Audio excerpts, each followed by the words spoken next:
Relation set theory के बाद हम लोग रिलेशन पे आते हैं।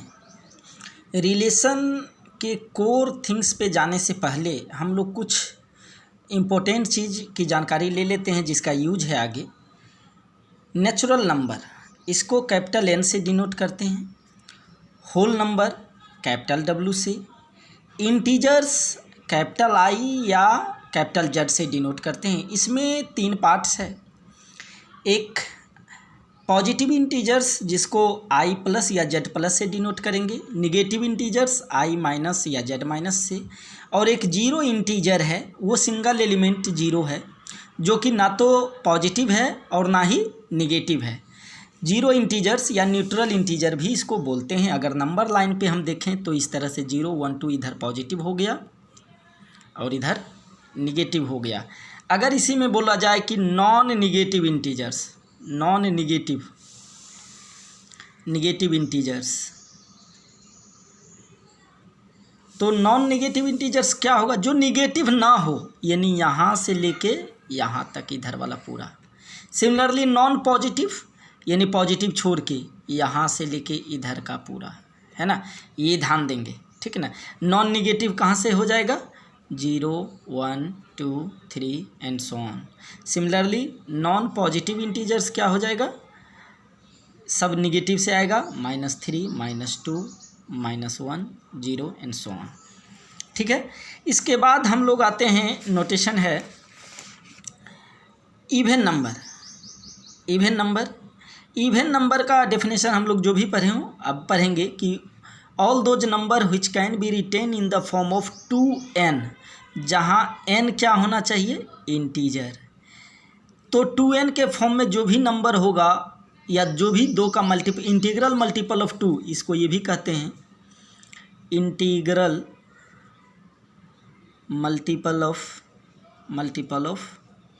2।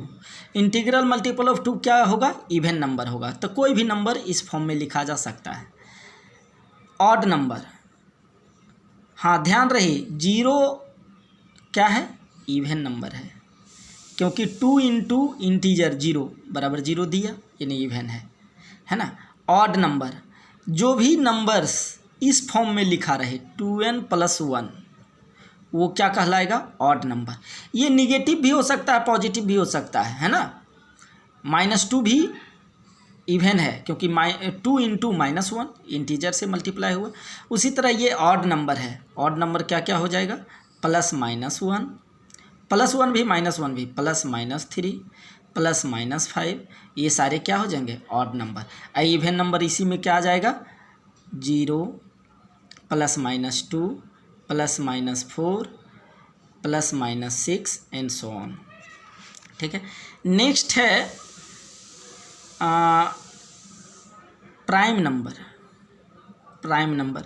डेफिनेशन हम लोग प्राइम नंबर तो पहले भी पढ़े हैं, ठीक है। इसका नोटेशन कुछ नहीं होता है। प्राइम नंबर क्या क्या होता है? HCF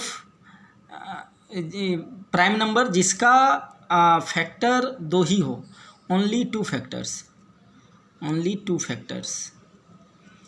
2 ही फैक्टर हो, और वो फैक्टर क्या क्या हो? 1 and the number itself. 2 factor हो, only 2 factors, 1 and the number itself. और ये क्या होना चाहिए? Natural number greater than 1। 1 से बड़ा कोई भी नेचुरल नंबर जिसका सिर्फ 2 ही फैक्टर हो, प्राइम नंबर हो गया। नेक्स्ट आते हैं ट्विन प्राइम क्या होता है? 2 prime numbers, the difference between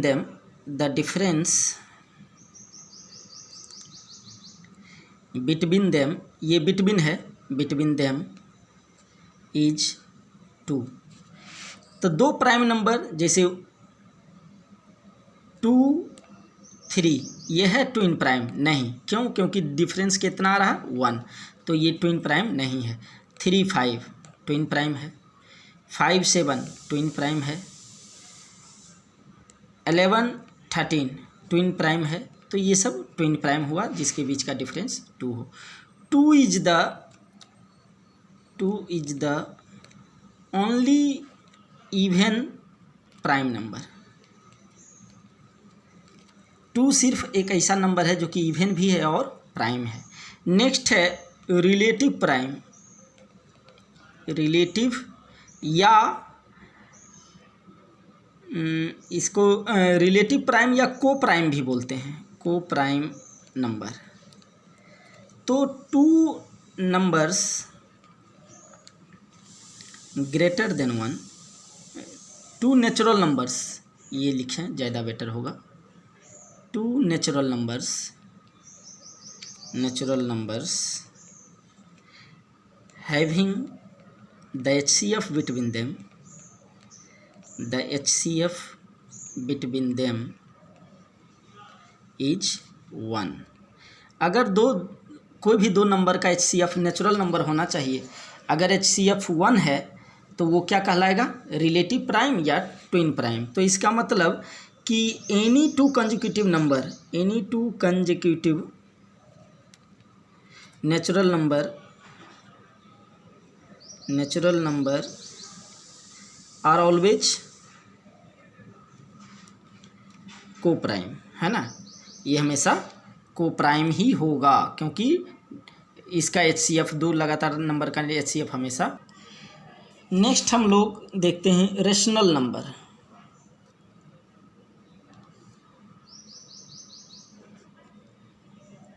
rational number, इसका जो नोटेशन है कैपिटल Q से डिनोट करते हैं।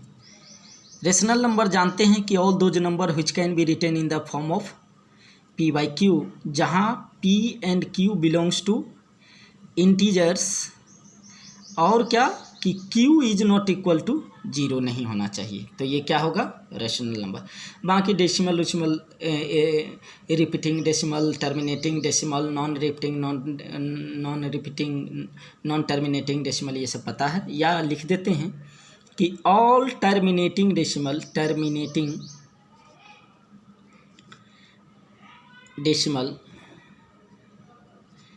And non terminating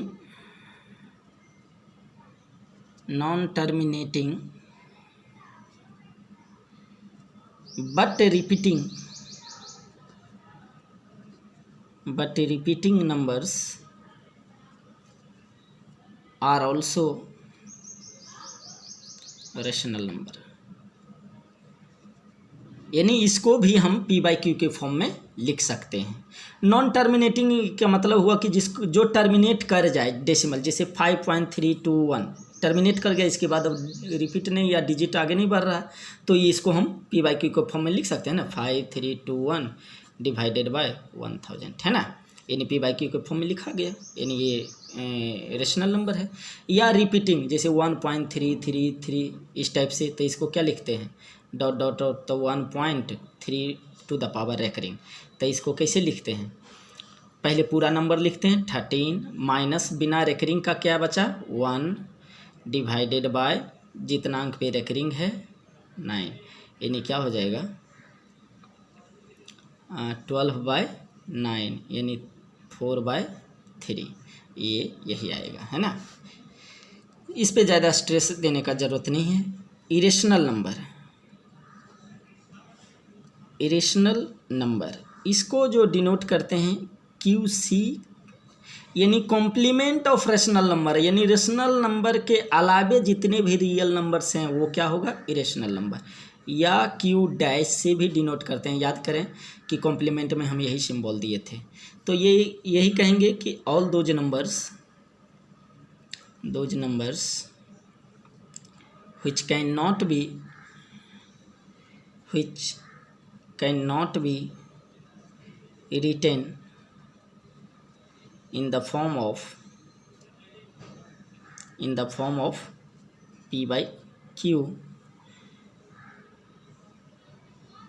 or which are not rational,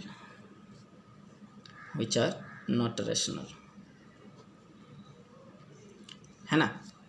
जो रेशनल नहीं है क्या होगा, इरेशनल नंबर हो जाएगा, है ना। अब कुछ प्रॉपर्टीज पे आते हैं, इसका इम्पोर्टेंट है प्रॉपर्टीज रेशनल इरेशनल का। All integers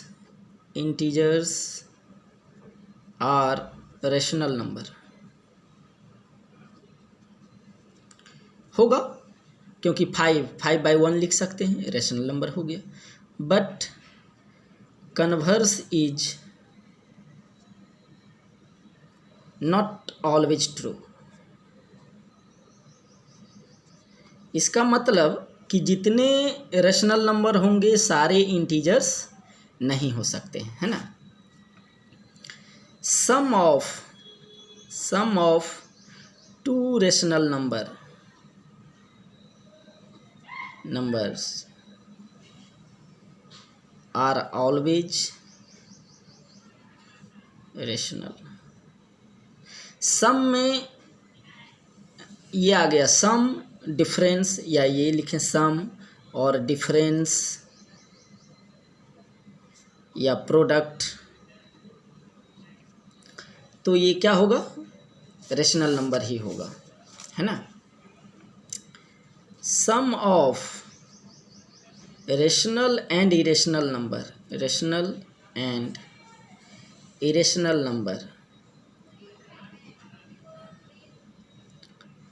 are always irrational। Sum में डिफरेंस भी आ गया, ठीक है, हम अलग से नहीं लिख रहे हैं। The product of non zero rational number and irrational number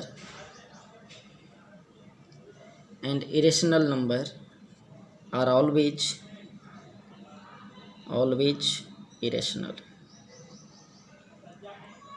है ना। जैसे अगर वो जीरो नहीं होना चाहिए, क्योंकि 0 × √5 तो ये क्या देगा, 0 देगा।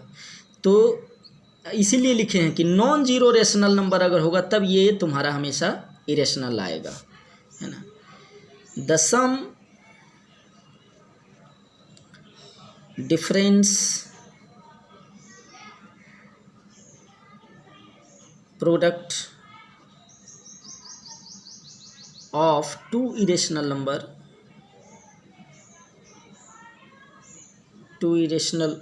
numbers are may or may not be irrational।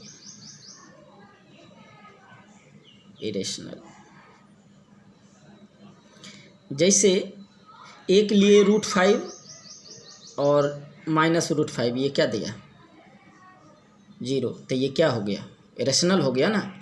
तो हो भी सकता है, नहीं भी हो सकता है, हम लोग 100% नहीं कुछ कर सकते। नेक्स्ट है रियल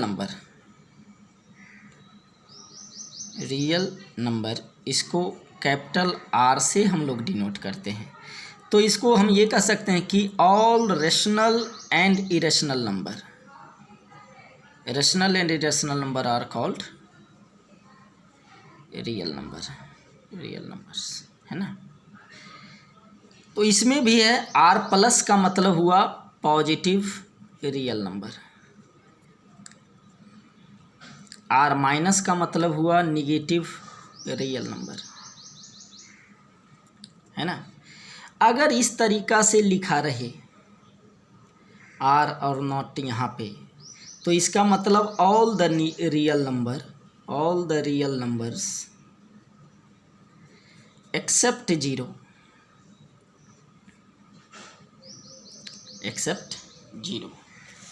तो ये ध्यान देंगे कि क्या क्या नोटेशन कैसे है। कॉम्प्लेक्स नंबर पे अभी हम नहीं आते हैं, शायद उसका यूज नहीं होगा अभी, तो हम कॉम्प्लेक्स में ही पढ़ेंगे।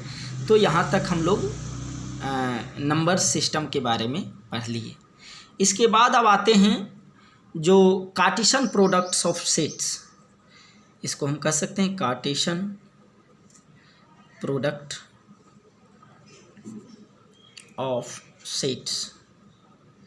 कार्टेशियन प्रोडक्ट ऑफ सेट्स को कैसे कहते हैं? जैसे ए में एलिमेंट है 1 2 3, बी में है 2 सेट है, बी में है ए बी, ठीक है।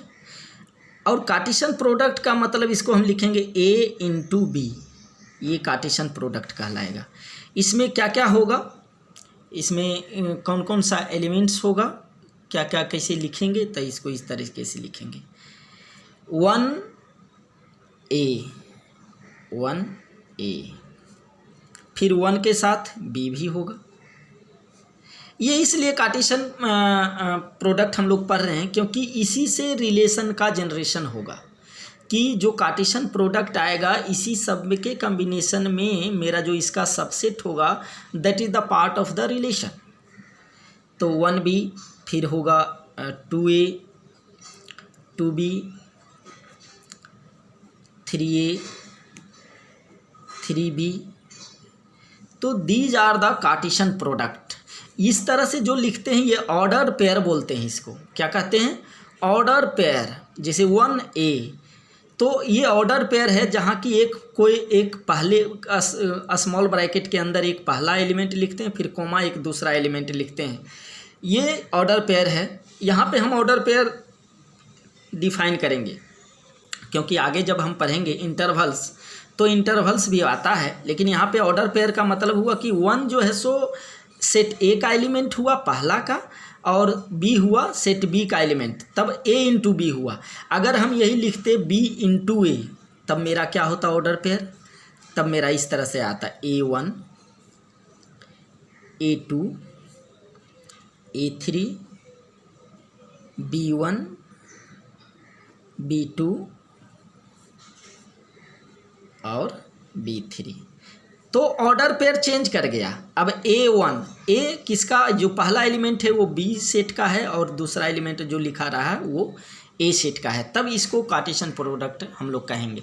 अगर इसी को डेफिनेशन में हम अगर कहें तो हम ये कह सकते हैं कि if A and B are two non empty set,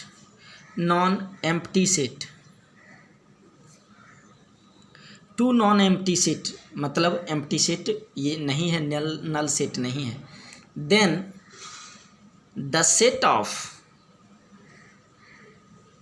all the ordered pairs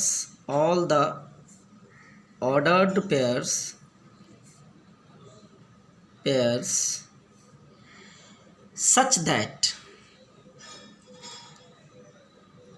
ordered pairs इस तरह से लिखें A, B such that ordered pair A, B such that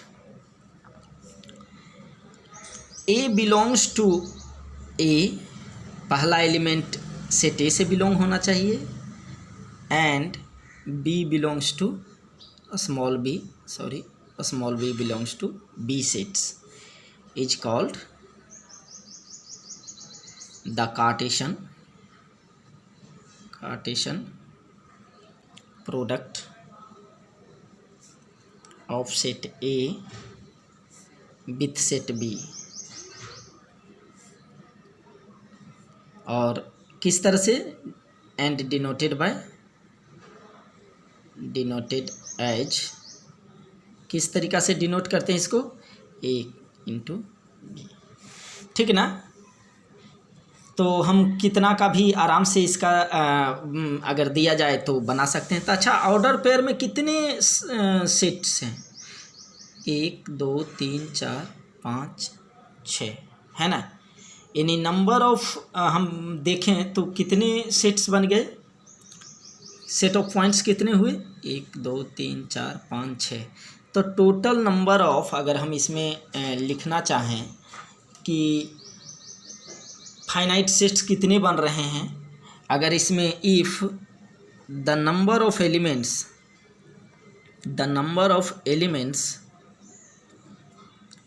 in set A equal to m है और number of element in set B n है, then total number of order pair कितना हो जाएगा? Total number of ordered pair equal to, देखें यहाँ पे 3 और 2 था तो ऑर्डर पेयर कितना बचा बना 1 2 3 4 5 6, या इसमें भी 1 2 3 4 5 6, तो टोटल 6 यानी 3 इंटू 2, जितना एलिमेंट इसमें है इंटू इतना, यानी m इंटू n। अब इतना में इसी में हम कहें कि कितना नंबर ऑफ सबसेट्स बनेगा, टोटल नंबर ऑफ सबसेट्स। तब मेरे पास कितने एलिमेंट्स हो गए, यानी इतना ऑर्डर पेयर हो गया, कितना ऑर्डर पेयर हो गया m n।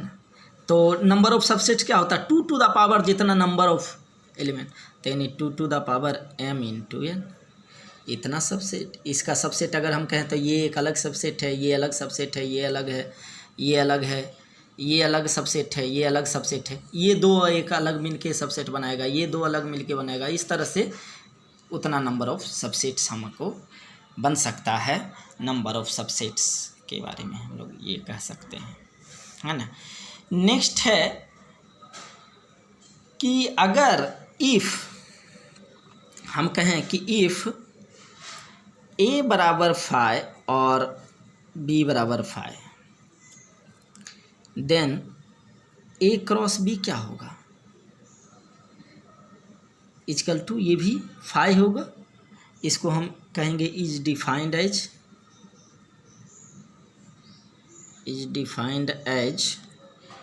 Null set, defined as the null set. इसको हम क्या कहेंगे कि ये नल सेट है ना। ऐसे इन जनरल ये भी हम जानते हैं कि a क्रॉस b ये बराबर नहीं होगा b क्रॉस a। यहाँ हम देखते हैं बराबर है क्या, इसमें ऐसा ऐसा ऑर्डर पेयर है, इसमें ऐसा ऐसा, बराबर नहीं है।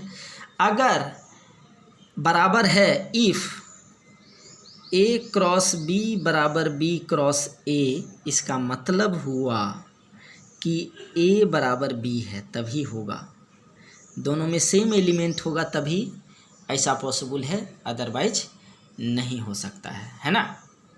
नेक्स्ट देखते हैं कि अगर if a b c d r 4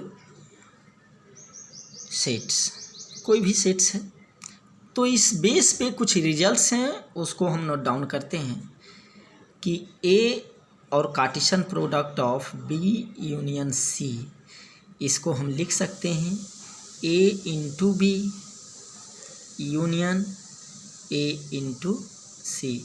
distributive law follow कर रहा है ना, तो हम इसको इस तरीक़ा से लिख सकते हैं।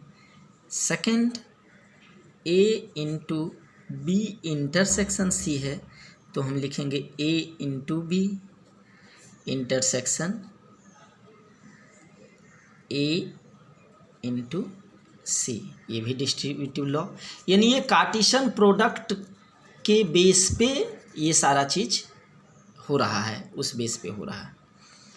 हम इसमें ये भी लिख सकते हैं a into B minus C, set में पढ़े हैं b माइनस सी, दो अगर सेट है तो कैसे होगा, तो इसको लिख सकते हैं a into B minus a into C, distributive law के थ्रू, है ना। नेक्स्ट है कि अगर हम if a is the subset of b, then a into a is subset of a into b intersection b into a, and ये भी होगा, और a into C is subset of b into C, यानी इसमें दोनों चीज़ें ये sign same रहेगा। अगर c से दोनों साइड मल्टीप्लाई करते हैं यानी कार्टेशियन प्रोडक्ट निकालते हैं तो we will have the same set for any c, कोई भी c हो, for any set c। Next है if a is the subset of b and c is the subset of d, तो हम कह सकते हैं then a into C is the subset of B into D हम लिख सकते हैं।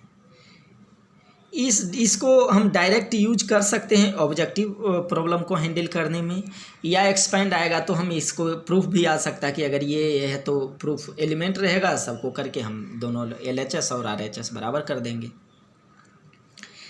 A into B intersection C into D ये बराबर होगा A intersection C into B intersection D. ये सब हम लिख सकते हैं। A into B intersection B into A बराबर, इसको लिख सकते हैं A इंटरसेक्शन भी सेम रिजल्ट देगा इंटू B इंटरसेक्शन ए।